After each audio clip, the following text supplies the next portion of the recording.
السلام علیکم ورحمۃ اللہ وبرکاتہ۔ آپ دیکھ رہے ہیں عرب اپڈیٹس۔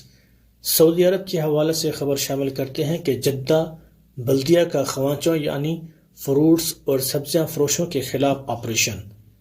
جدہ میونسپلٹی کے ماتحت اشرفیہ کے بلدیاتی کونسل نے ماہ رواں اکتوبر کے دوران فروٹس اور سبزیاں فروشوں کے خلاف بڑی کارروائی کر دی، جس میں 17 ٹن پھل اور سبزیاں ضبط کر لی گئیں۔ عاجل ویب سائٹ کے مطابق اشرفیہ بلدیاتی کونسل کے چیئرمین انجینئر سعد القحطانی نے کہا ہے کہ فروشوں کے سبزیاں فروشوں کی وجہ سے شہر کا منظر خراب ہو رہا ہے، منفی سرگرمیوں کو روکنا ہماری ذمہ داری ہے۔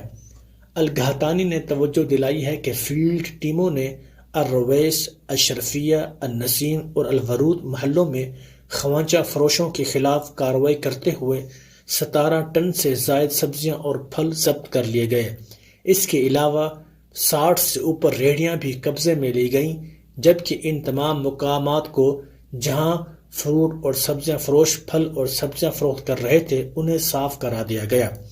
القحطانی نے بتایا ہے کہ ضبط کیے جانے والے پھل اور سبزیاں وزارت فلاحی کے حوالے کر دی گئیں۔